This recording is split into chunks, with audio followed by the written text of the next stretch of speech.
All right, come on, Charlotte. Come on, dogs. Okay, guys, it is a super beautiful sunny day in the bluegrass. It's about 68 degrees, and we are having a great time. Great time. You can see whenever things start greening up, like the dogs get excited, I get excited. It's just really a fun time. And so we've come out back to do a little bit of learning by doing, or sometimes you'll hear me talk about adventure training. And we're going to throw in a little bit of formal training at the end of our walk. Okay. Now, so this is a little thing that dogs go in when they're hunting. Not that this guy's ever going to go hunting, or he's going to go hunting. He's just not going to go hunting with you. He's going to go hunting all on his own.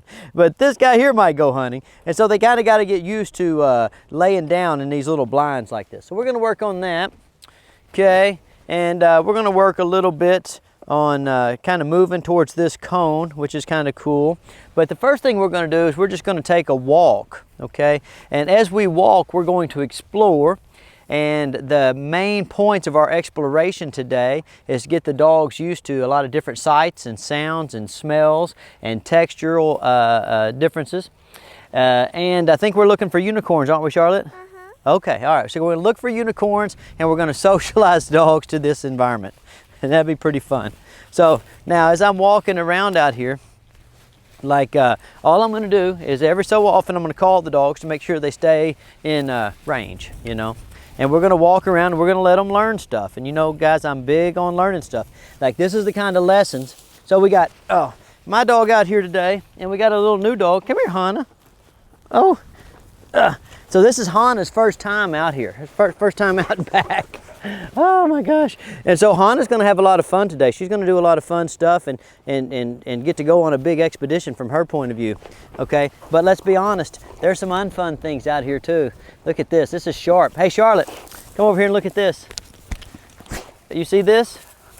Right? That's a sticker. Right? And what I mean by a sticker is it's going to stick you if you grab it. So when we're walking around, you have to watch out for all these briars because they'll tear your clothes and they'll put scratches all on you.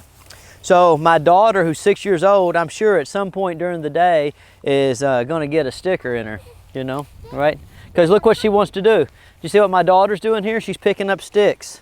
Okay, and that's natural for young people to do. Well, it's also natural for young dogs to do the same thing. Look, right here, look at her, Eli. She's literally come over here and started to chew on this briar. And so what she's going to figure out real quickly is that that's not much fun. But I need her to figure it out now, okay, in this training environment, so that when her owner picks her up and takes her home and maybe goes on a hunting expedition somewhere, like she doesn't learn about this kind of stuff, you know, 1,000 miles away from home, when it's going to ruin a vacation trip or a hunting trip, you know. So we're just going to walk through here and let these dogs learn by doing. Now another thing that happens when you're able to take a dog out and do some environmental socialization with them is, like, guys, you have to look like you know where you're going. Okay, one of the key things, and I know this sounds weird, but one of the key ways that you keep a dog from running off is you act like you know where you're going. You're like, hey guys, I'm going someplace really interesting. And if you look convincing, then the dogs will pretty much stay close to you. Every so often you're going to hear me call them if they go to take the wrong path. If they come back quickly, I'll reach down here and give them a little reward. Oh, here's my famous stick pile. Now, my dog knows about the stick pile. Oh, Hannah doesn't know about the stick pile. Oh, what'd you call it, Charlotte? There could be some snakes in here for sure. Okay, and I'm just going to come up here and kind of hang out on the stick pile. And so you see, look, my dog's come right up here. And Stoley thought about coming up here, but he wasn't sure. So I'm going to call him. Stoley, can you come up here? Come on. See if he can figure his way up here. And there's Hannah. She's wanting to try it. Now, this is what I'm talking about with the mentoring effect. Like, I've shown Mr. No Name that it's cool to get up here. So now you not only have the draw of me getting up here, but you also have the draw of Mr. No Name getting up here. And then look, now here comes Stoley, right? And here in a second, I'm pretty sure that Hannah will come up here. Hey, Charlotte, come up here with me for a second. Come on this side. Now, you might fall down. Right over here. Right. You're too scared? Well, you can't be scared on my video. Come here, let me hold you. Let me hold your hand. There you go. Come on up here. So we're just gonna get up here. Now I'm gonna do a little environmental socialization with my daughter. Just sit down up there if you want to. Okay, now, so here's my goal, guys. I've got my dog up here, I got Stonnie over there, and I got Hannah. Now what I want to have happen is for Hannah to gradually work her way up here. So I'm gonna talk sweet to her. Come on, Hannah, you can do it. You can do it. And she's gonna make her way up here, and I'm gonna say, hey, I appreciate it. Just hold on. There you go, good. Daddy, can I go down now? In a second, we gotta get all the dogs up here. Come here, Stonnie. Come on. Stonnie, come on. You can do it. Now, Stolie's having to figure out how to negotiate this environmental impediment right now. Come on. Come on, Stonnie, you can do it. Well, I'm learning. Do not But be afraid. like we have Come the on, come on.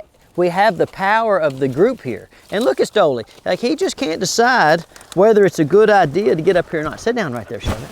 Oh. Now here. Oh. Come on, Stonnie, you can do it. Come join the group.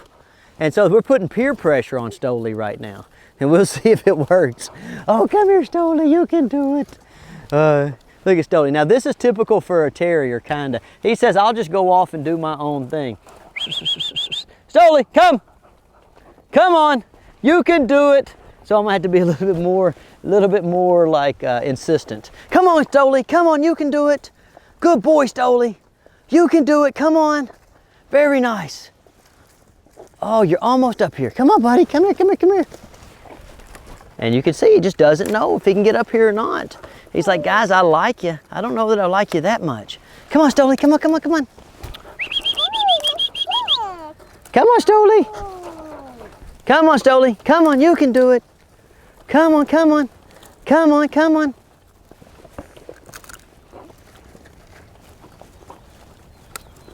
Oh, is he gonna make it? Oh, look, he's gonna make it. Oh, and this is real key, guys, with dog training, or daughter training. You have to be very consistent, and you have to be very persistent, okay? And you have to do things that's challenging for them. You know, like my wife has indoctrinated my daughter to stay away from any possible place where there could be snakes. You guys might have seen my video about stop killing snakes. My wife is a dedicated snake and spider killer, right? And so if she was over here right now, she would be giving me down the road for having Charlotte in this snake pile, okay? But I think it's good for Charlotte to overcome her fears and to learn how to negotiate environments that are inherently unstable and a little bit dangerous from a physical standpoint. And I definitely know that it's important for Stonnie. And so Stonnie gave me a hard time. Charlotte gave me a hard time. But I was consistent with what I was asking, and I was persistent in that I wasn't gonna give up. And then finally with Stonnie, I had to get a little bit insistent, right? So kind of remember those three words: consistent, persistent, and sometimes you have to be insistent. Okay, all right, so we can get out of here now. We accomplished this little goal. Oh, hold on a second, Charlotte. I'm gonna help you. Let me get your hand. All right, now kind of go off that way where the sticks are in the biggest pile, and you'll be able to get right down there safely. Don't jump. Well, okay, all right. Yeah, well, it was fun because you didn't fall, but you could have fallen. All right, now, so those dogs, that was our goal number one. Now we're gonna continue on down the way, and we're gonna let these dogs explore. Now notice, like Stonnie, I really gave him a lot of help to get on the pile. I'm not going to give him any help to get off the pile because, as we move down this path, he's going to be like, hey, my crew's leaving me, my crew's leaving me. And he'll get motivated, believe me. And here he is to get off of there. Now we're just walking, having a good time, letting everybody explore. And as we're walking, guys, look at all the different kinds of trees that we've got, you know, and this is very important. The dogs are smelling all these trees. Look at this over here. This old honeysuckle, it's blooming out here. Oh, these little flowers. Oh, look at these little flowers, Charlotte. Yeah, I'm picking them. You're picking them? Okay, that's awesome. Show the guys what you've done. You see? And this here, guys, you can look at a picture of flowers. You can watch this video about flowers, but it ain't the same experience as coming out and picking flowers. And that's the same thing with your dogs. So you have to make sure that when you go out, you do a good job of putting your dogs in a position to where they can learn to do things, right? in an environment like where those things are going to pop up, instead of just in an environment where like you're training in anticipation of going and doing things. So what? All right, so let's get going up here. Good. We're going to walk this little circle. Charlotte, have you found some interesting things? I found some sticks. Ooh, I love those sticks. Those are very nice sticks. Ugh. I just thought they would come in handy for something. They will come in handy for lots of things. Now these guys are coming and checking in. Hannah, come on. Hannah comes and checks in. I say, hey, I appreciate it. Now we're going to go back up here and we're going to work on a few kind of formal things. Come on, Charlotte, let's go up here and work on a little fetching.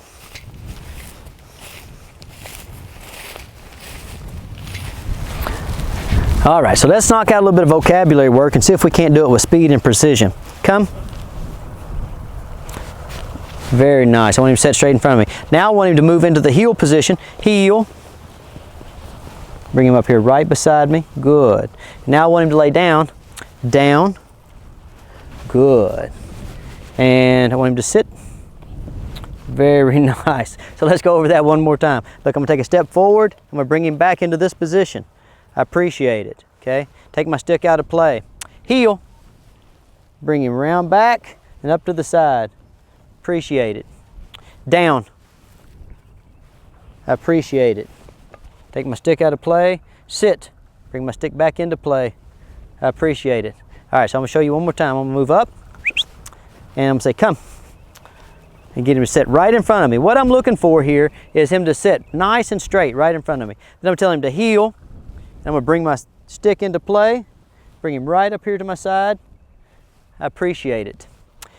Down. Bring my stick into play. Hey, I appreciate it. Sit. Bring my stick into play.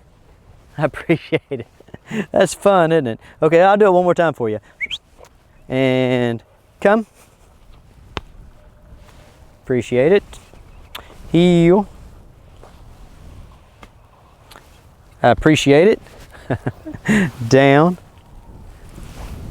I appreciate it. And sit. I appreciate it. Ain't that fun? Now look guys, you don't need this stick. It's just something I like to do. I like to come out here, have a walking stick, you know. Look, watch him, he's looking at it. He wants to do it one more time for you. Okay, I'll show you one more time. All right, come here. Come. Good. Stick out of play. Good. I'm going to tell him what to do and then bring the stick back into play. Heel. Stick comes back into play. That's pretty neat. Stick goes out of play. Down. Stick comes into play. I appreciate it. Good. Sit. Stick comes into play. I appreciate it. That's pretty fun. You can do it with a stick. You can just do it with your hand. It doesn't really matter. You can just do it with a leash. I don't care. But like just do it and think about like taking them out on a little adventure before you start your formal training. Because guys, it really helps like get their mind fired up, kind of primes the pump, as I say, you know, and makes them think learning's fun. So we're going to start with a little bit of an adventure walk. We're going to do some formal work, and then we'll end with a little bit of adventure walk. So lots of fun for everybody. Eli wants me to show y'all something else that's pretty fun with the stick. So come here, I'll show you. I get him sideways for you. Okay, sit. So a neat thing with a stick that you can do so you don't have to bend down is you can teach them to crawl. So I'm going to tell him to down. Right, now watch. I'm going to just move the stick a little bit. Crawl. Crawl. Very nice. Very nice. Very nice. Oh, you're so smart. Okay, and that's pretty fun. Here, I'll show you one more time. Try to get a little bit farther for you. So I bring him up here like this. I bring my stick up and have him sit down. And then he has to lay down, of course. And then I just move the stick out in front of him. And if he's used to following this stick, right, then it's pretty easy to get him to crawl. And if you go too fast, he'll pop up. Let me show you. Let me show you. Come here, Mr. No-Name. I'll show you, because I know you guys are going to try this at home, and then you're going to get frustrated. So let me show you what not to do. All right, so like when you do this, like people will get in a hurry here, and so watch what will happen. If I come over here, like that's too far, and you see how he just gets up and he walks, okay? So when you first start doing this, if you're using a targeting stick, lay down there, dude.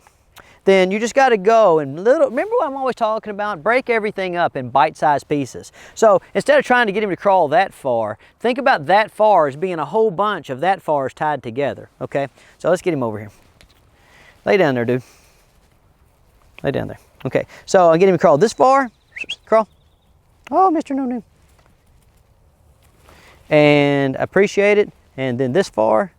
Good. And I'm just chaining all this together, and so breaking it down into bite-sized pieces and accomplishing a little bit at a time, and before you know it, you can get them to go a real long ways. All right, and the same thing works. Like say, if you want to teach them to, let's say you want to teach them to roll over and to play dead. That's something pretty interesting. So, like teaching them to roll over is just a matter of getting their nose to kind of go over their shoulder, right? It's pretty simple. Everybody knows how to do that. But then sometimes people don't understand that if you have a rollover, you have a play dead at the same time. So teach your rollover first. Once you get your rollover, then you just throw a stay in the middle of your rollover. That's a play dead. So like to get a rollover, come here, get him out in front of you like this. Have him lay down. And then just tell him, say roll over. It's about that simple, isn't it, Eli? Eli's laughing because he's been trying this for about 2 months and he can't get it. But it really is about that easy. I don't know why he has trouble with it. Oh, very nice. Lay down there, dude. Good. And roll over that way. Good. That's perfect.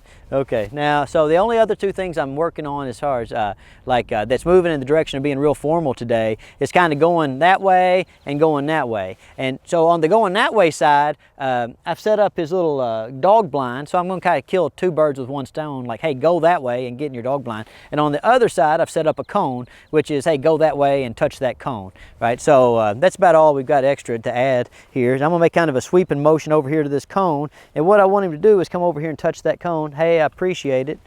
And over here I want him to go get into his little house there. Hey, I appreciate that. Okay.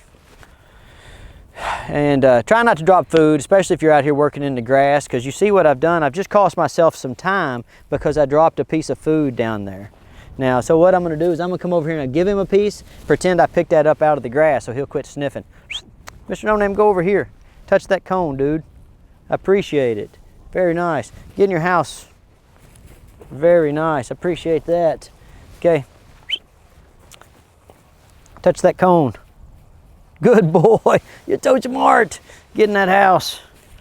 Appreciate it. And go touch this cone. Appreciate it. Oh my gosh. Oh, you know what? I tell you what I have forgot completely is that I do have something else that I have to work on while I'm out here. And it's the most important thing I came out here to work on, which is fetching, right? Okay, so now, one of the things you'll notice when you're working with a good little lab puppy, oh, little Mr. No Name, what are you doing? Is it's pretty easy to get them to go get something and bring it back. Oh my gosh, you're such a good dog. This part's pretty easy because that dummy flying away, like that stimulates their desire to, you know, to chase it and pick it up. So even if you think about this, like it was, you know, something the dog was going to get in the wild, they see it moving around, you know, and then it goes off. And even if it gets off in the brush, they're excited about going and finding it. And that part, you know, listen, that part, retriever trainers or people with retrievers who wanted them to be good fetchers, this part here has always been easy, right? Because the dog just comes pre-programmed to do that. Let me show you the hard part though. The hard part is to get them to pick up the dummy the way that you want to, and then later on to like go get a dummy, even maybe if for whatever reason they've kind of decided that they didn't think that that was a good idea at that time. So we kind of have to teach them that if we, you know, tell them to get something, like it's not optional. You know, they can't go, oh, well, I don't feel like it, or I didn't see it right now, or I'm busy, you know, scratching my ear. Okay, we kind of need for them to really do it. So at a young age, we need to teach them to take things in their mouth and carry it, even maybe if they didn't see it fall, you know, if they didn't get, see, because what happens when I throw this dummy, the dog gets really stimulated on an instinctual level to go get it, right? But like if I just ask him to carry something around in his mouth, he's like, look, dude, what are you talking about? I don't want to carry something around in my mouth. And so it takes a little bit of patience and, well, we get back to those same three words, right? It takes consistency, it takes persistence, and sometimes, a lot of times really, it takes a little bit of insistence. So what I do is when I'm working on this here, okay, then I also have a little dummy like this, or a little barbell like this. And what this is just wide enough for the dog to put it in its mouth, but it's got to get it right in the center, right? And it's not very much fun. You know, look, it's old hard plastic. It's not very much fun to carry around in your mouth. But like if you present it right and you present it as a part of an overall like set of activities, the dog will get pretty chill with it and it'll work. Come here, buddy. So what I do is I just, like I come here and I'm gonna call the dog, I'm gonna ask him to take it, and when he takes it, then I'm gonna take off walking. And then every day I'm gonna try to walk a little bit farther and have him carry it a little bit farther, okay? So I've got this, and what's gonna happen is the reward here, partly is gonna be that I'm happy with him, and partly, you know, I'm gonna use some food rewards because he's pretty familiar with that system. So I'm asking him to take it. Oh, very nice. And I'm gonna take off walking.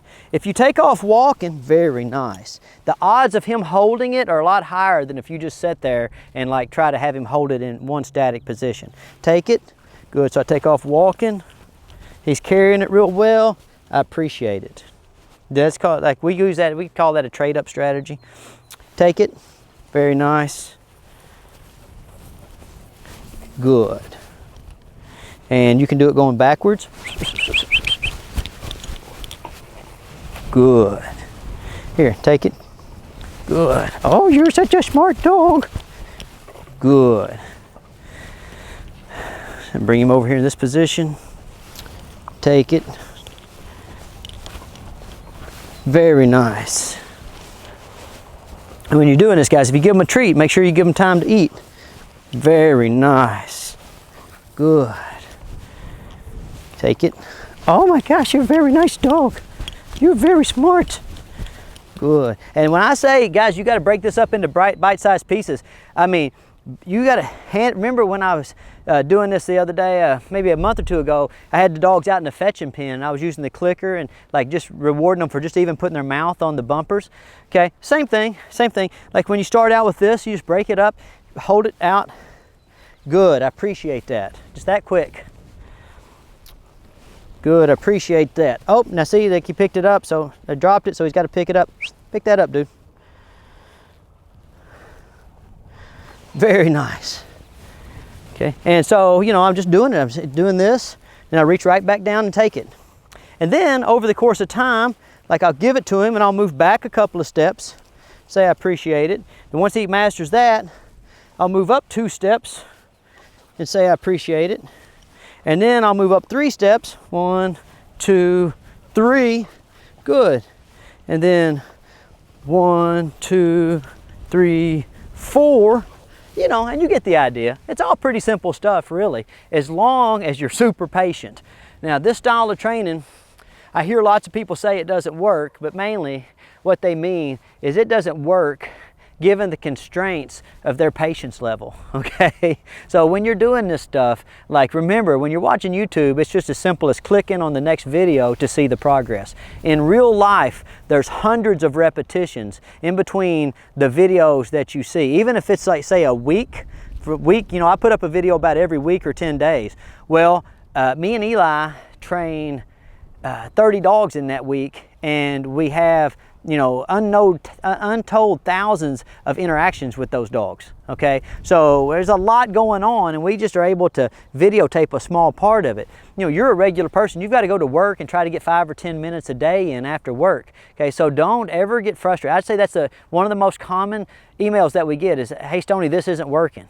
Guys, it all works. If it didn't all work, then there wouldn't be people all over the world doing all these different dog training styles and strategies and techniques. Okay, it's just, you know, you have to find something that works for you, for your dog, for your time constraints, for your lifestyle, and most importantly, within your patience level. Because if you have enough patience, really, I'll be honest with you, it all works. Okay, so all right. Well, I hope that helped you out. I hope it inspired you a little bit to get out, get moving, be interesting. Oh, come on. And maybe provides a little bit of insight into how different professional trainers do different activities. Very nice. All right, well, good luck, good training. I'll see you next week.